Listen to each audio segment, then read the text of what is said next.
Hello, my friend, and welcome to the 578th episode of the Sales Podcast. I'm Wes Schaefer, the Sales Whisperer, your host. Today we have a returning guest, Todd Caponi. He was on back in episode 366. He had written the book, The Transparency Sale, How Unexpected Honesty and Understanding the Buying Brain Can Transform Your Results. How about that for a mouthful?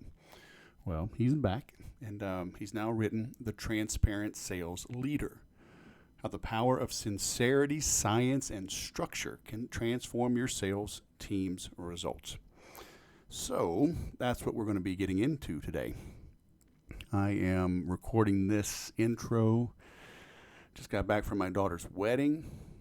That is a different experience. Just had my son's wedding. That was easy. Giving away a daughter. That was not easy. It was rough. And then we had record heat. People don't think San Diego gets hot. It was 98 degrees on the rehearsal day with no air conditioning in this 250-year-old Basilica Mission de Acala. Oh my gosh. And then the wedding, fortunately, was 8 degrees cooler. And the rehearsal dinner, right on the water, no AC. The dinner, right on the water, their AC broke. I've never been so hot. I'm from the South. I've never been that hot. But it was all good. It was good nonetheless. And I'm recording this, do a couple intros here, and heading out to my 30-year reunion from the Air Force Academy. I don't know how this happened. I look at my classmates, like, I went to school with some old people. I don't remember going to school with old people. So that'll be interesting. And the best man at my wedding, I was the best man at his wedding, just tells us he tore his bicep water skiing, doing a 360. Well, he called it a 359. And he didn't quite let go or something, I don't know. And now last degree, ripped his bicep, and he's a pilot. People, be smart out there, okay? Well, you do jiu-jitsu. Yes. I mean, it's riskier to sit on your ass, okay? But I literally train every single day, 5 to 6 days a week in jiu-jitsu, all right? I promise you, my buddy, he's not doing 360-degree turns every day, and he's a big boy. So be active, but be smart, all right? I mean, is that too much to ask? So, golly, what a bummer. I'm bummed for him. I'm bummed I'm not going to see him. Now I'm going to have to fly out east to see my boy. Oh, well, the things we do for folks. As I've been starting to do, you can skip ahead a couple minutes. I've tried to keep these brief, but been mentioning different ways you can support the podcast. I didn't mention the Patreon account, so if you're on Patreon, check that out. If you want to just donate, it's donate.thesalespodcast.com. Buy me a coffee, buy me a nice bottle of bourbon, your choice. And then, some various folks that I recommend. Clean 13 with the letter K, clean and the number 13, .thesalespodcast.com. I've known Chris for years, and he will scrub your database. You buy credits, you upload your contacts. He scrubs the list for spammers, for known spam accounts, they're not technically spam accounts. Because you have that email address, you might be considered a spammer, okay? They call it a honeypot. It's an old expired email. He looks at known complainers, so make sure you've got a clean list, okay? Phone burner will help you make 4 times more calls, conversations, touch points, appointments, close deals. Henry gives you a free trial, all right? So go check those guys out. It's burner.thesalespodcast.com. So if you're making outbound calls, it's a great tool to check out. The Founders Card, I've used this for many years. It gets you discounts on travel, my Bose speakers, Shopify. I think Shopify. Everything's running together. Stripe is my merchant account. It has saved me thousands on processing. So check them out. Founders.thesalespodcast.com, and they give you a little widget that sits inside of your Chrome browser, and it just tells you, hey, you have savings on this site. So super cool. Leadferno, turn your lurkers into leads. I had Aaron on the show, leadferno.thesalespodcast.com. It's a good tool for messaging, right? I've always said multimedia, multi-step is the name of the game. It has always been the name of the game. He helps you do SMS, Facebook and Google Business Messaging. Great tool. So go check it out. Jordo was on both the Sales Podcast and the CRM Sushi Podcast, just like Aaron. Dropfunnels.thesalespodcast.com. Unbelievable what he has created for WordPress. So affordable, so powerful. I literally told the dude, raise your prices. So check him out. Dropfunnels.thesalespodcast.com. And then John Buchan, my drunk friend in the UK. Send drunk emails. Don't write drunk and then edit sober. Just write drunk and hit send. Okay? It's called the Charm Offensive. I know how to write. I've just never spelled it out for someone else to follow my processes. John has done that. And so go to drunk.thesalespodcast.com. You will not see pictures or videos of me drunk at my daughter's wedding. All right, you're going to go to John's website and get you some templates and get you some tools to write more powerfully, to get calls returned, emails returned, appointments set, deals closed. Okay, and now the latest that I've released, 12 Weeks to Peak. It's a free program. 12weekstopeak.com. 12 weeks of staying after it. And I say this is, welcome to the last hard business quarter of your life. Get specific, be intentional, get after it, get results, make your sales. And then have documentation for what works. Then you know how to move forward. Then you know how to hire. I've got multiple consulting clients right now. We're dealing with the same things, creating scripts, creating processes, documenting those things, training salespeople, and creating a program for onboarding new salespeople.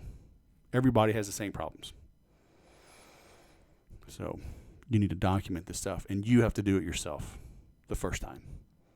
Okay? You may know what to do intuitively because it's your business. Maybe you've been in sales for a long time, but have you documented it? 12 Weeks to Peak will help you do that. It'll hold your feet to the fire, and it's free. Okay? 12weekstopeak.com. Now, let's bring on Todd. Todd Caponi. Let me see here. Transparency nerd. Sales and science amalgamator. I had to Google that. Sales historian, author, speaker, trainer, back in the house. Got your new book here, The Transparent Sales Leader. Welcome to the show. It is good to see you again, brother. Good to be back. It's been a little while. Had you on back in early 2019. You had your first book, Learn How to Make Irrational People Buy. So I encourage our listeners. Let me see. What episode was that? Where's the artwork? 366.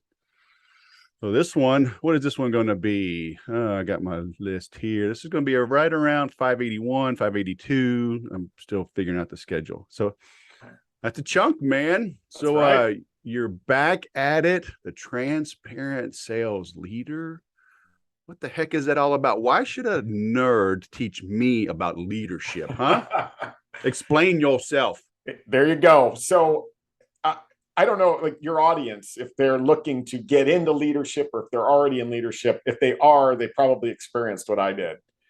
14 years ago, I'm, running sales ops. I'd been kind of a B plus sales rep, but I always knew leadership was my thing. I get the call, I'm promoted. Right now I'm running the revenue organization of a Silicon Valley kind of mid startup. And it's like the most exciting day of my life. 2 days later, though, the reality hit me that, hey, wait a second. I always had a sales process and a structure. As a sales leader, I'm a dog chasing a car down the street every day, right? Like you've got recruiting issue, turn left, pipeline issue, right? I got a board meeting, I got a one-on-one. I'm too much of a nerd to be able to handle that, right? And so I sat down with myself on a whiteboard and structured, here is my responsibility as a revenue leader. And then over the last 14 years in various revenue roles as chief revenue officer and sales leadership on a company that IPO'd and sold to Salesforce for $3 billion a few years ago. Like I optimized each of the elements with behavioral science and experience, laid it all on a bed of transparency. It became my structure, my process for sales leadership. And it's super easy. Like I'll read it out to you. You won't even need to go read the book, although the book gets really nerdy and challenges a bunch of stuff. But That's it, man. It's the transparent sales leader is the structure of sales leadership optimized by behavioral science, all on a bed of sincerity and transparency. And it seems to be making a difference. It's pretty popular. So this is for current sales managers or those who aspire to be in leadership, right? yeah, and it's funny because I'm like aging like guacamole here, right? Like I've been doing it a while in my 50s. Hey, once you like get past the little brown stuff on the top, man, it's still good underneath there. That's true. That is true, man. And if you leave the core in it, it helps it stay fresh. I'm just saying. That's good to know. I'm a guacamole guy. I'm just exactly. I mean, I guess don't get it at Chipotle. You sit it out on the table for 4 minutes and it's brown. But you just got to mix it up a little bit. There you go. Exactly. But as I was researching this, like there was a lot of things I did right because I'm a nerd and I've always thought about the behavioral science. But even in the research and the writing, I'm like, damn it. Like I wish I thought of this and done this years ago. So yeah, it's for people aspiring. It's a structure and a framework that's going to make you sound really smart and prepare. For anybody who's in it now, it's going to optimize your approach because 98% of the revenue leadership world has no structure or process. Like I've never found it. And for those people that have been doing it for 30 years, you're going to find some stuff in it that's going to be like, crap, you know what? I'm still leading as though it's 1995. Mm-hmm. And it wasn't right then. It's not right now. So there's opportunities to get a lot better at certain things. And hopefully I'm bringing light to that and then backing it up with data and science instead of it just being one dude yapping. Yeah. Well, and it happens a lot that, I mean, the norm is companies get their top producer and make them the sales manager. Yeah. And the attributes that made them a great salesperson guarantee they're going to be a bad sales manager. They're aggressive, lone wolf, and now they got to be nurturing and, much more methodical, plan ahead, can't wing it so much. So is it possible to make that transition, or should they just hire somebody from the outside? Well, I mean, again, what you're talking about there is if you're an individual contributor, it is the ultimate independent role, right? Like you are responsible for your own destiny. You move into leadership, and to your point, it's 180 degrees from that. It now becomes the most dependent role on earth, right? You have to depend on other people to hit your own goals. Your responsibility is completely different. Now, yeah, I mean, some of the top performers have made fantastic leaders and some have been horrible ones. Like, I mean, just look in the sports world for that. But I believe that if it's in your heart that, listen, make it like that was me, right? I had a couple of good years. 1999, I did 800% of my quota, right? And I thought my crap didn't stink. But I always knew in my heart that like leading and coaching and teaching, that was my jam, man. Like that's what I love to do. I love the structure and the strategy and helping to guide other people. And if that's really what you want to do, embrace that. And then there's a structure and guide to help you. If what you love and your passion is for going and getting the deal and strategizing and the game of it, hopefully you can do that forever too. I mean, I know lots of people that have made incredible careers out of being in individual contribution roles because that's their passion. Sure. I mean, one of my best friends and really a mentor to me since 2001 when we met. He's never been a sales manager, and he works at one of the biggest. There's certainly a Fortune 500 company. They may be a Fortune 100 company, and he's like their number one salesman in the world. Yeah.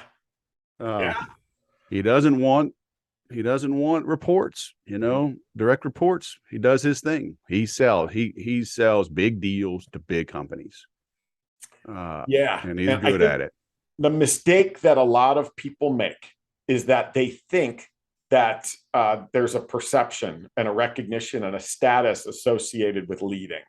And sure, there might be, but if you wake up every morning not fully engaged and excited about what you're doing and intrinsically inspired, you're never going to be as successful at it. And so, yeah, I think everybody just needs to look within and go, hey, that career path is not, walled off on both sides. Follow your own path and make it a profession instead of a job, and you're going to be successful at it regardless. And that's at its core, that's my perspective on, don't just go into leadership because your buddies tell you should. Yeah. Yeah. Like we let others define success for us, huh? Yes. So we go, I remember early on, I was still in the Air Force, and I got into this. It was an MLM type Primerica, right? Primerica Financial Services, because I wanted to get into the financial world when I got out of the Air Force. And so but you got to have like a sponsor to get your securities license, right? You can't just go like real estate. Well, I guess even real estate, somebody's got to sponsor you. Well, I don't know. I think you can just go get your own license. But in the securities world, you got to get it under someone. And I was in one of their meetings. I remember this guy saying, don't let other people spend your commissions.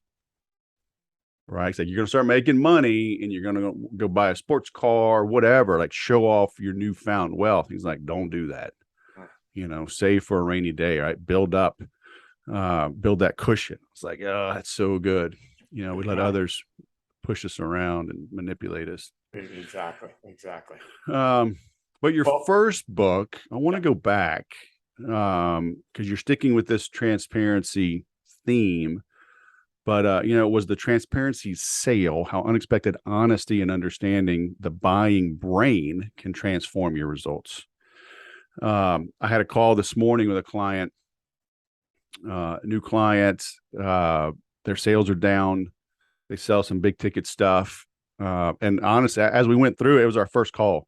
And as she was laying it out, it's like they're selling to high level executives, $500,000 earner, minimum $250,000 earners up to $1 million.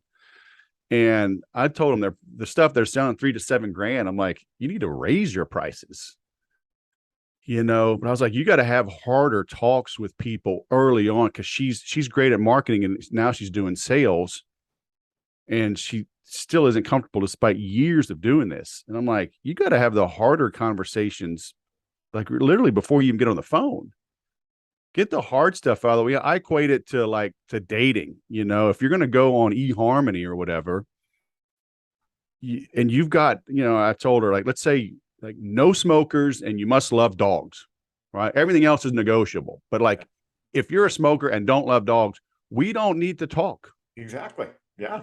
Right. So I'm like, get some of the hard things out of the way so you can kind of relax and have a little more open dialogue. So are you kind of getting it at that point, or how can we be honest and transparent without overdoing it?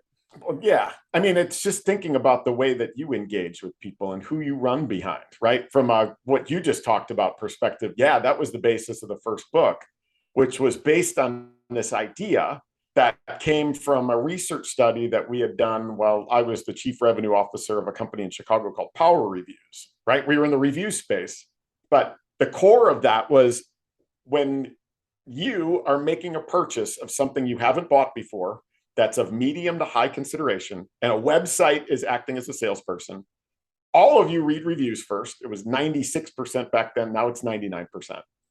But the two data points that blew my mind and caused me like a lunatic to quit my job and write that first book was, number one, 85% of us skip the 5-star reviews and go right to the negatives, the 4s, 3s, 2s, and 1s. Like we all do it, right? We don't need the 5s.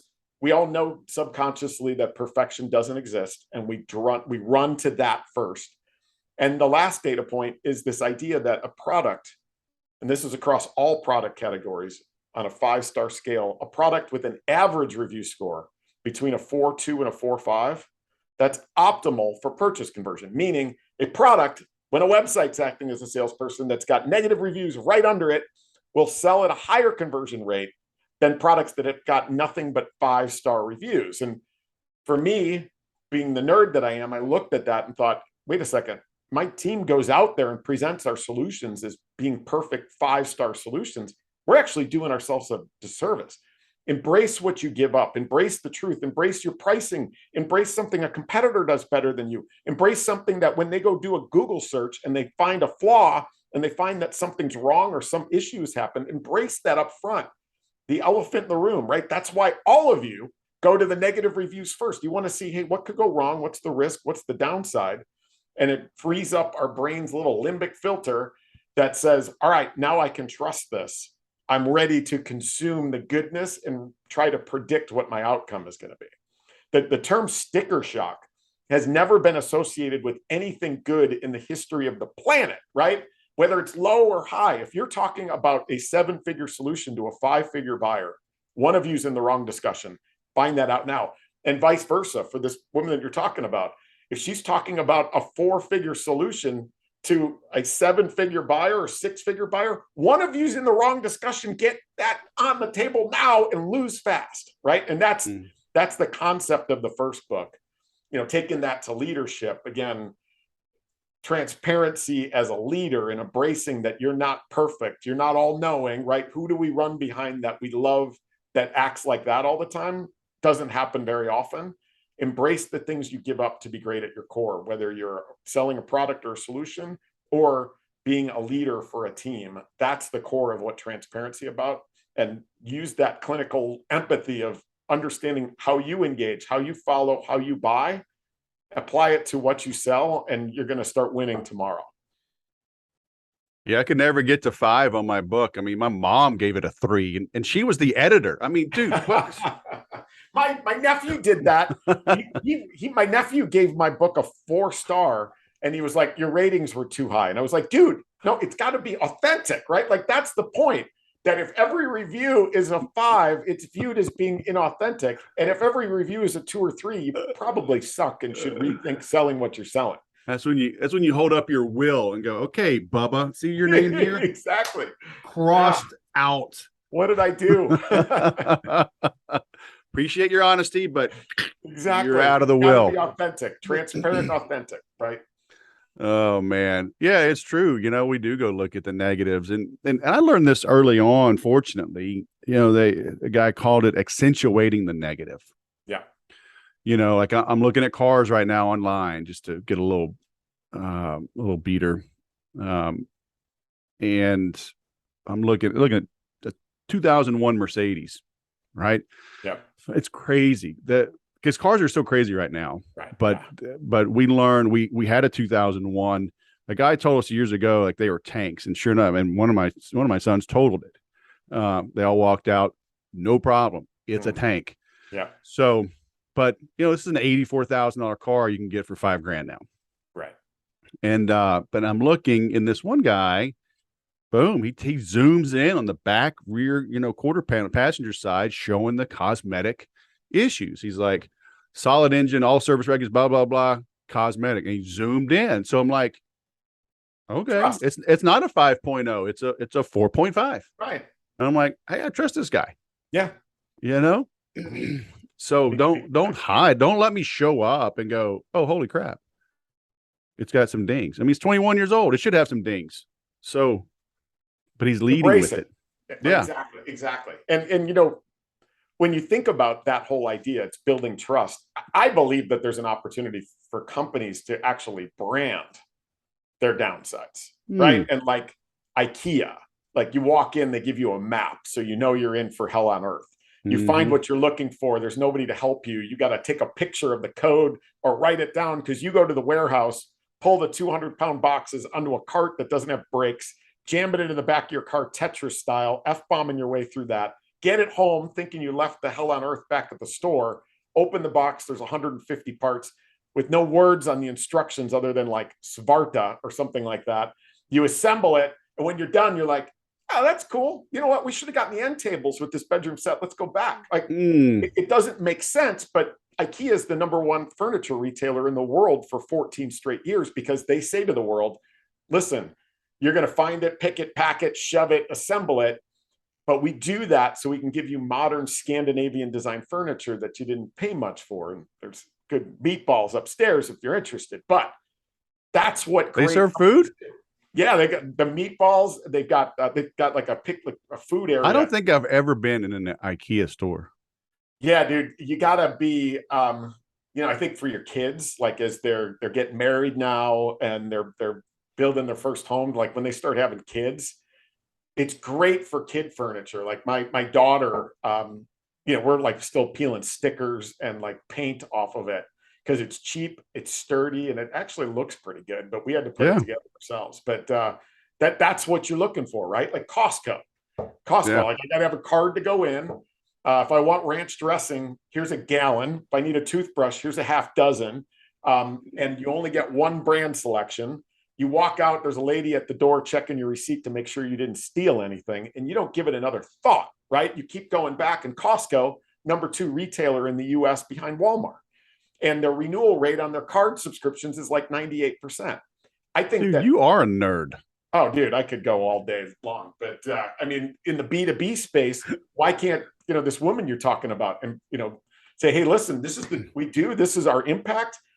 We're cheap. Like, I know it sounds crazy, but we're like, or raise your prices, right? But Yeah. embrace what you do and what you don't do. Yeah. And that's magic on the buying brain, because as buyers, we don't buy when we're convinced.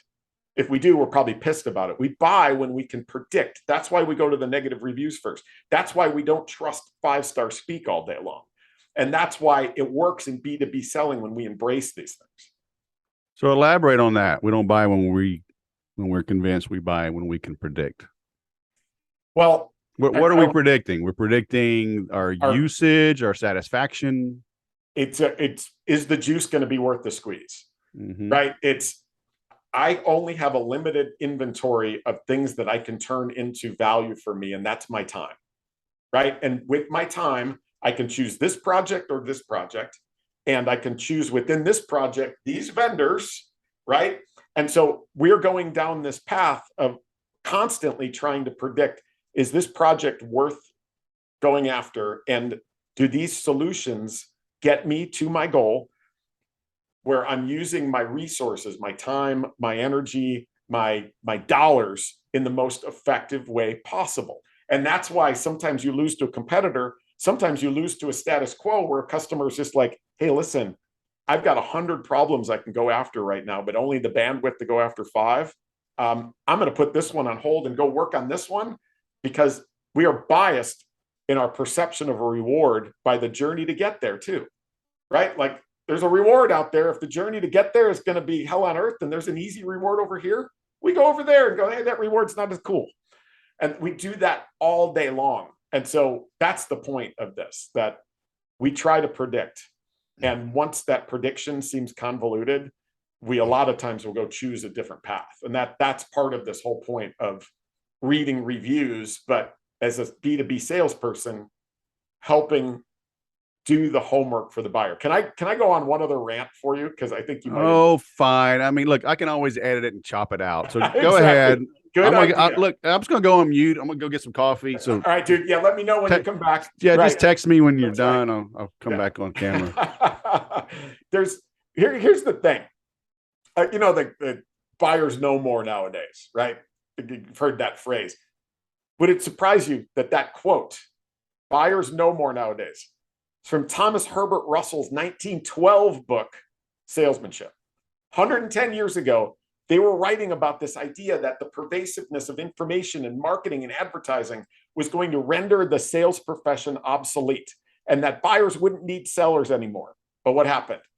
The profession flourished. Fast forward to 2015. So just 7 years ago, Forrester, in their annual State of Sales report, published a study that said that 1 million B2B sales jobs would go away by 2020, and that hundreds of thousands of college graduates would not go into the sales profession because buyers know more nowadays. And because of the pervasiveness of e-commerce and information availability, sales, the profession, would go away. The opposite happened, and here's why. I believe that more information available to buyers has not made it easier on buyers. It's made it harder. And the best salespeople are the ones that are doing the homework for the buyer. That's why this whole pros and cons things is so important, right? Do the homework, cull through all that data and go, here's what matters. I'm sitting in your shoes. I'm being a value add advisor to you instead of a necessary evil vendor. Here, if I'm in your shoes, this is what you're going to like. This is what you're not going to like. And if those things you're not going to like are important, let's talk about those now. We'll part as friends, or we'll do something to address those. But that's the role of the future sales professional. Is there is nothing but more information coming, and sales continues to flourish because salespeople doing it right are being that guide and homework doer for the buyer instead of trying to spew 5-star speak all day long. Yeah. Yeah. It's interesting. I tell people that all the time. I told that to my client this morning. Our job, I want to sift, sort, and separate with my prospects, not sell them. Right. And I said that exact thing that, buyers have access to all the information in the world. We're just here to give them the confidence that they're making the right decision. Right. Because there's just a It's confused overwhelming. mind says no. Exactly.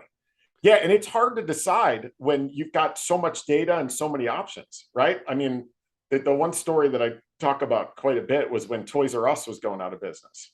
And my wife and I 7 and 9-year-old at the time, the kids, we told them, hey, let's go. They got a clearance going on. Right. And so the kids are so excited going in. Fast forward 25 minutes later, we've gone through the store. They're out. They're in the car. They both have a toy and they're both crying. Now, why? Why does that happen? It's because they walked in and it's wall to wall toys everywhere. Right. And they could never get comfortable with their decision. We had to force a decision on them. Otherwise, we would have never left. They would have never bought anything. And that's what a lot of times salespeople just leave their buyers to do. It's just like, hey, wall to wall, like go after it, dudes. And your buyers are not children. They're not sitting there crying with their toy. Yeah. But maybe they are a little bit on the inside. Yeah. Well, they call it like the Chinese menu. Like there's too many things. Like they never buy. Right. Like I'm literally overwhelmed. I'll go with somebody that like loves Asian food. I'm like, I like it all. Just you pick. Like no. My wife knows that about me, right? She knows what I like. She goes and orders, because she's very precise. Like she'll literally, like, we go to Chipotle, right? And can I taste the salsa? How is it? And I'm like, steak, load it. I'm gonna eat it. Give me a taco. Yeah. Like soft shell, I don't care. Corn flour, yeah, either one. Mild, medium, spicy, yeah, I like them all. And I end up eating half the leftovers from the kids. Like I don't care, man. Right. That's how I am at Japanese restaurants. It's like all the sushi choices. Just like get me a combo, and it's cool. Like I like them all. Exactly. But Dan Ariely, right? Predictably irrational. Yes. Yeah. Right. So he gets in, he said, if you give them too many choices, they will make a predictably irrational choice. Exactly. Give them 2 options, maybe 3. You give them 4, they're freaking out. Right. Exactly. They can't decide. Yeah, exactly. And that's, Dan, I'm such a huge fan of his. I write about him in the new book. He's got a book called Payoff that talks about a concept around sales leadership. Not to take us off track, but I could share something that we as sales leaders have historically done that I did that I think presents an opportunity for it. And it comes from a Dan Ariely study. So you want to hear it? Hit me. All right. So Dan in his new book, Payoff, he's got this study in there where people are brought into a lab. They sit down, so they're broken in 2 groups. Each group has the same responsibility and the same pay. The responsibility is, we're going to give you a box. It's called a Bionicle, which is a type of Lego. I think it's like 40 pieces. I don't remember exactly.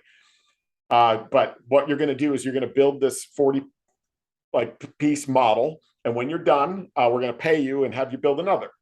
And the next one, we're going to pay you a little less. But we're going to see how many you want to do before you finally go, screw it, I don't want to do anymore. It's no longer worth it. Group 1 gets the model, puts it together, gets paid. The practitioner puts the model on the shelf behind them, gives them another box, they put it together, and they keep going, right?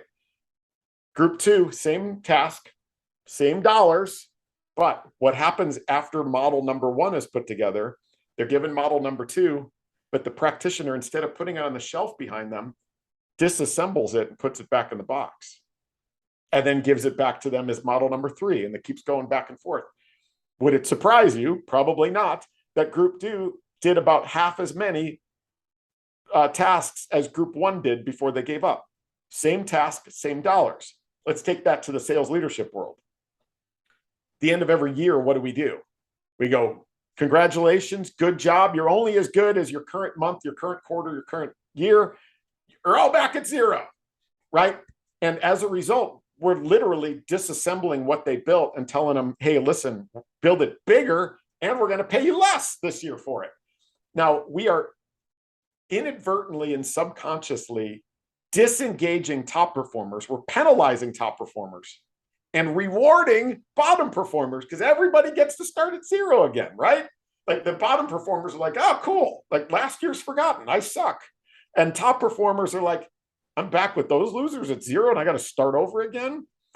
I'm not saying that we need to eliminate the start over at zero concept, but I believe that for us to make sure that we are keeping our top performers engaged, we need to see, like they need to be able to see the impact that they're making on the organization over the long term and have other people see it, right? Whether it's a wall of all your best clients and who brought them in, or it's a lifetime achievement title and award or something that allows those individuals to see the impact of their efforts over year. Otherwise, you're disengaging your top performers. And that literally was something that sparked in my mind from reading a Dan Ariely study. Mm-hmm. Yeah, it's true. It reminds me of Vietnam, but I digress. Yeah, it is. And not only do you start from scratch, you start from scratch with a 30% bigger quota. Exactly. Hey, boss, why 30%? Well, I don't know, because our board of directors said 30% was a good number. Like, right. Holy hell. Yeah, I'm super motivated.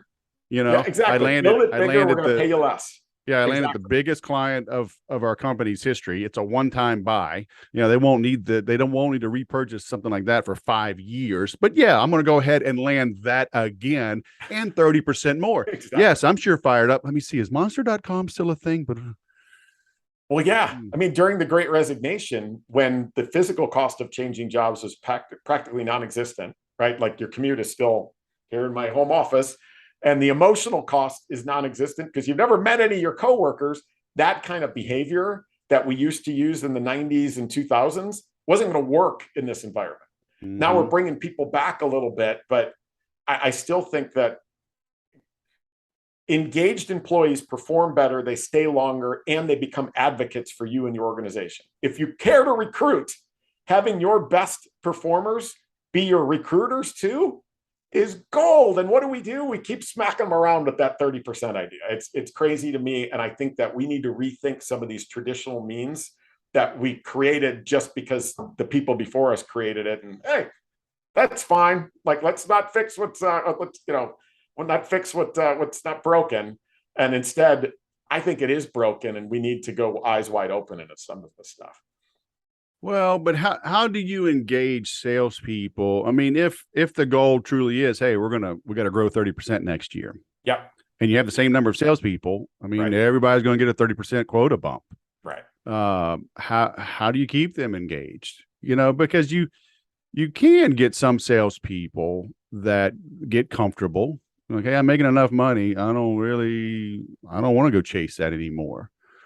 You know, but so I mean, so it's two questions, right? How do you keep those? Should you even keep them around?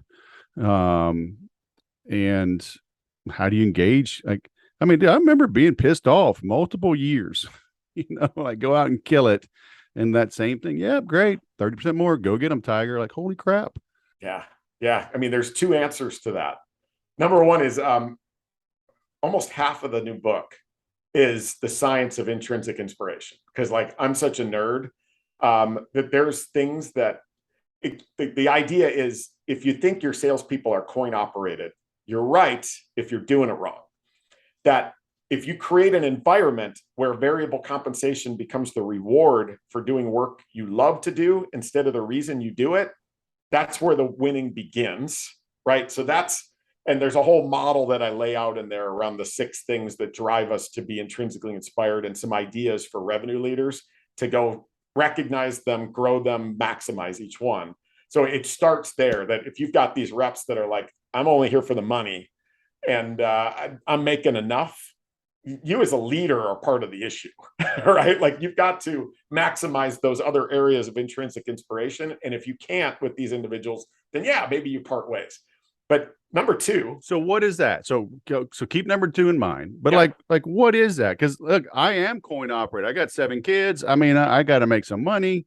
But so what are you gonna do? Are you gonna pay for my jujitsu? I mean, what like how do you motivate me?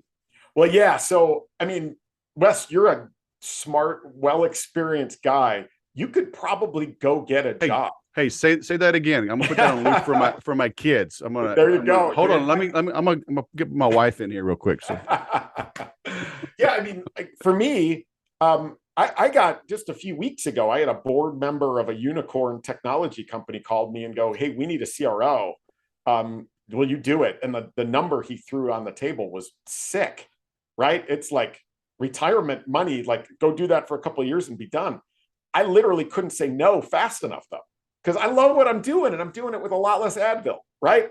And I think that's why you do what you do. If money was everything, you'd go get a job, but you're not. Like you're doing West stuff because you're awesome at it and you love it. And you're home right now and you get to have conversations, hopefully like these that you've cherished. Hopefully you don't think it sucks. But I mean, look, I mean, I got to have those kind of one conversations to average them out. But anyway, but not necessarily you. Okay. But oh, go ahead. What were you saying? Yeah. So there's a model that I had created and it's the 6 things. And I'm a dumbass, so I had to make it alliterative. And the word is praise, right? And the 6 things. So the first thing, we do our best work when there's predictability available, right? So the people we're working for are consistent. We've got certainty. We can predict what tomorrow morning is going to bring. We sleep our best when we go to bed at night, knowing what we're getting ourselves in the first day. So predictability is number 1. Number 2, the R is recognition. We do our best work when we are recognized, when we're given status, when we're validated for the efforts that we put in. We get feedback for that kind of work, right? Recognition is number 2. If recognition's available, status, people feel good and they think their buddies think they're awesome, they're engaged. They're more highly engaged versus the opposite. Number 3, the A is aim, meaning what is the aim of my work? If I'm only here for the paycheck and my impact on the business is hitting my quota, I'm not going to be as engaged as we all do work that doesn't have like charitable work, that kind of stuff. Aim is about we do our best work when our work matters beyond our paycheck, that the impact, the mission, the purpose of our work matters to our customers, to our customers' customers, to our leaders, to the people that we work with, right? That's the A. The I is independence. We do our best work when there's independence available, control. We're trusted to do our best work when we're not micromanaged, right? Nothing crushes inspiration and engagement more than a micromanager, right? That doesn't trust you to do your work and doesn't give you the resources to be able to control your day. So that's the I. The S, security. We do our best work when we feel safe and secure, right? When we're part of a family, when we're part of a pack. We even do better work when we've got a best friend at work, right? Somebody's got our back. That's the security piece. And then the last one is the E, and E is equitability, meaning, is it fair, right? Is it void of politics? Are people getting paid more and promoted faster for doing the same work I do, right? Nothing crushes, like that's the other piece of this. If you want to crush engagement and intrinsic inspiration quickly, bring some politics in there and pay people randomly, based on things that don't matter. Mm-hmm. That's the model. And as a leader, if you internalize that and you start to recognize that and you use that as a guide for the type of culture you build, I'm telling you, you'll have team members who stay, perform their best, and become advocates for you and your company. Dude, that's one of the best acronyms I've ever heard. Well, that's legit. People, because they'll make up things. I'm like, oh crap, they'll be like, I saw one the other day. I forget, but I mean, they had all kind of extra letters like that weren't in the acronym. I'm like, okay, dude, that's freaking stretching right there. But yeah, these are all like, I think back, like I was in high tech for many years and dude, it was unpredictable. Yes. We did get some recognition.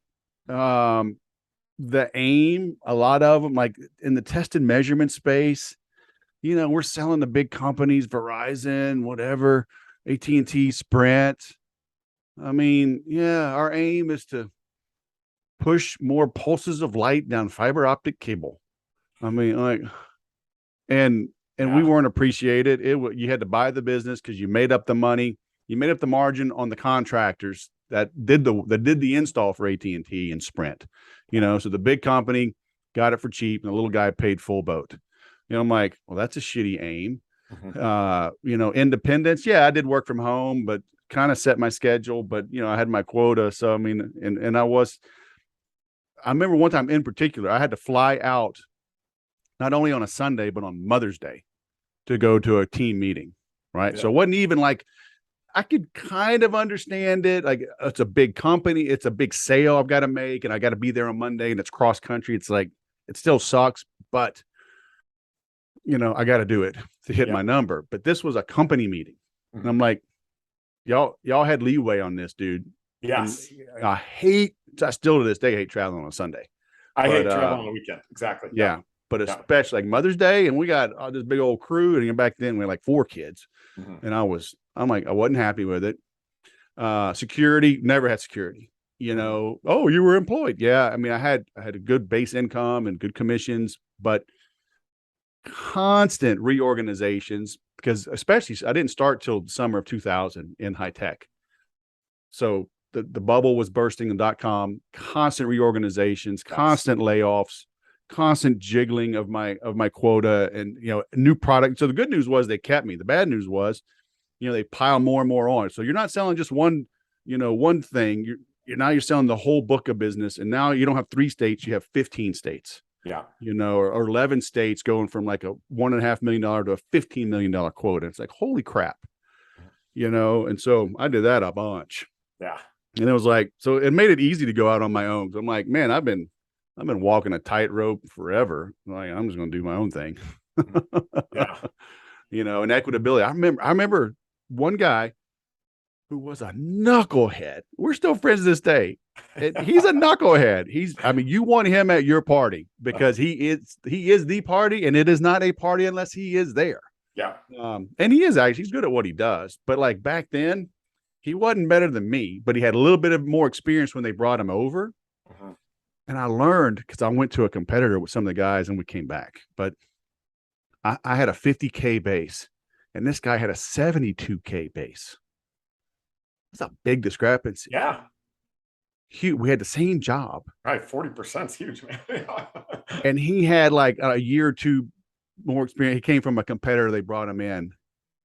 And I was like, $22,000 more dollars. I'm like, what in the, still to this day, right? 22 years later. Exactly. I'm like, 20 years later, when I learned of it, I was like, that's some crap, man. And he wasn't like, he was younger, right? It's not like he was 20 years older and brought this wealth of experience. I could understand that.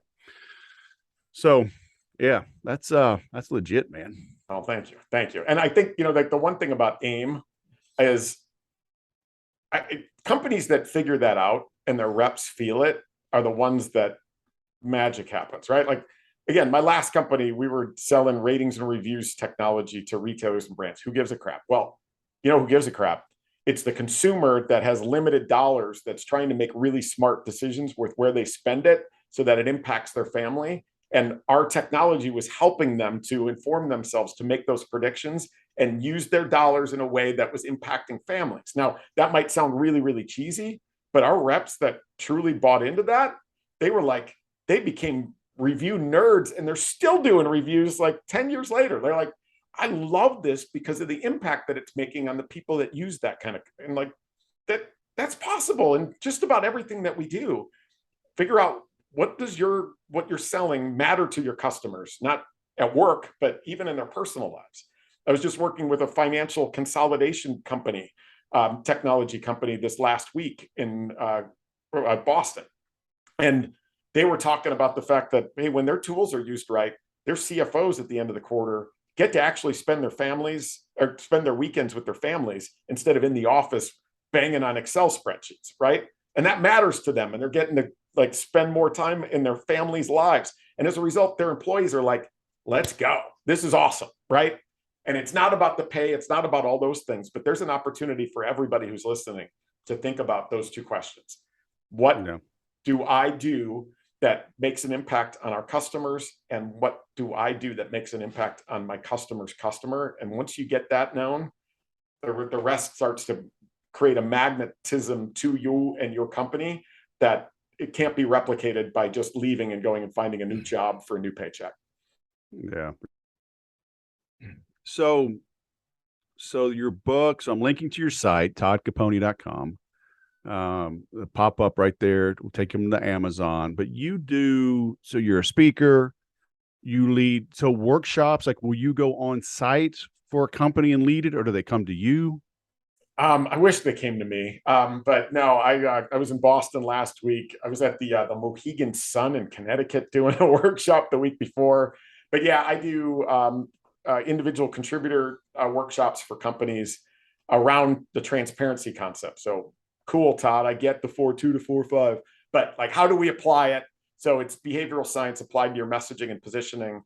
I do another workshop around formal presentation choreography, and then a third is the most popular one I teach, which is called transparent negotiating.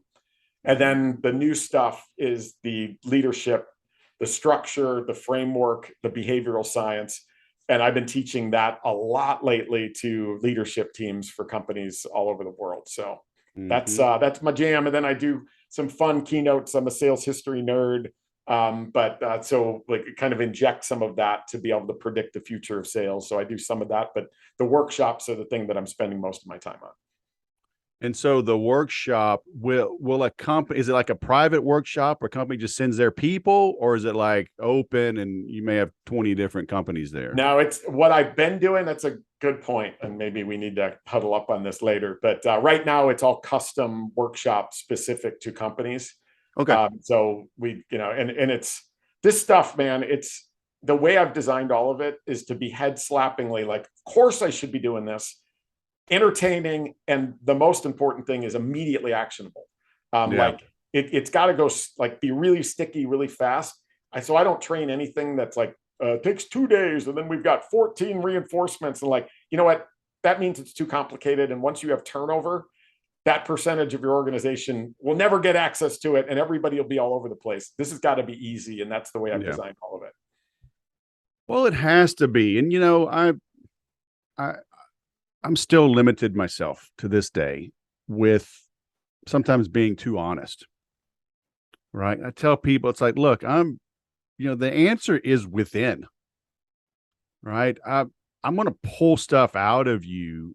Right. I'm just going to help remove the cap, remove the ceiling, and like give you permission to move forward with reckless abandon.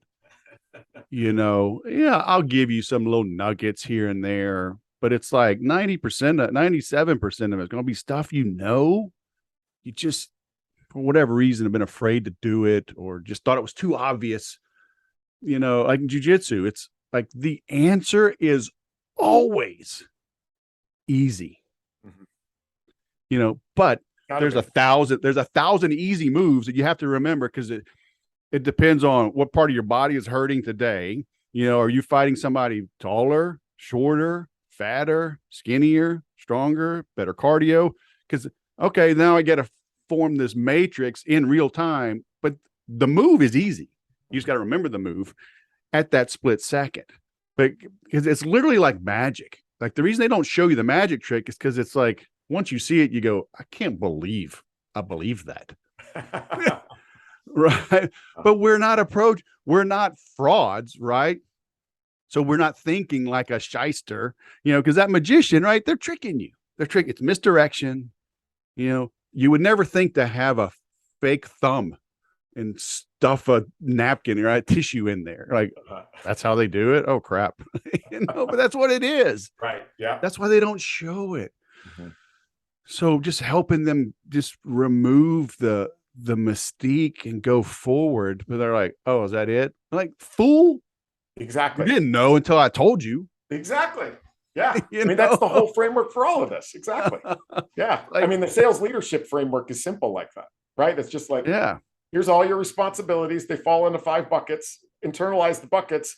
And when the bullets start flying, you've always got that to fall back on, and it becomes really easy, and everything slows down for you. Yeah. And it's like that one thing Let's say that one nugget helps you with grow 3%.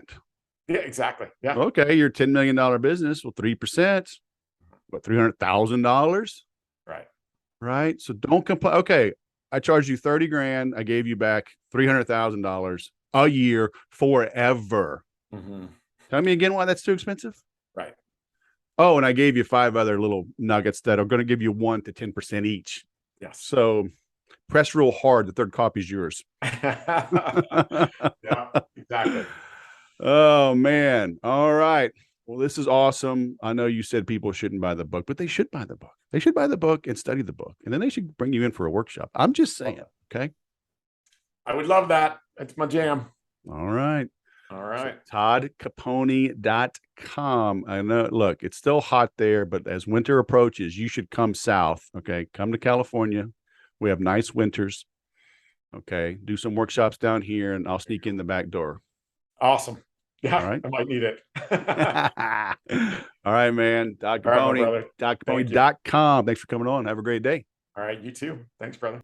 Todd knew he did not have processes to be a sales leader. Most sales leaders do not. Most sales leaders are chosen from the top producing salesperson who doesn't have processes for the sales job, let alone for a sales management job they've never had. So if you're in sales leadership, if you want to be in sales leadership, get the book, go through the processes, all right? Follow what he has laid out here. Don't go reinvent the wheel. Don't go try to do this on your own. It's going to be much bloodier than it needs to be. Okay. I love his example of, you don't need to be a perfect 5 stars. It does show that you're human. I talked about accentuating the negative in that regard. We talked about hearing no early. I've got Andrea Waltz coming back on the show. She's the author with her husband of Go for No. So lots of lessons, lots of cross-pollination here. Go back and listen to his first episode. Get that book, okay, episode 366. Learn how to lead, okay? It's everyone's looking for leadership everywhere you go. I'm the president of my HOA right now. I'm the head of my Knights of Columbus Council. Everywhere I turn, people are looking for leadership, for guidance. Step up. I promise you the water's warm. I promise you get the right tools, you'll make it. Things will be all right, okay? And you're starting here the right track, but now take that action. And if you're still not sure what to take, start with 12 Weeks to Peak. It's free, 12weekstopeak.com. Get in there, get busy. I'll see you in our free LinkedIn group with that, and I hope you sell Mo better. I'll go sell something.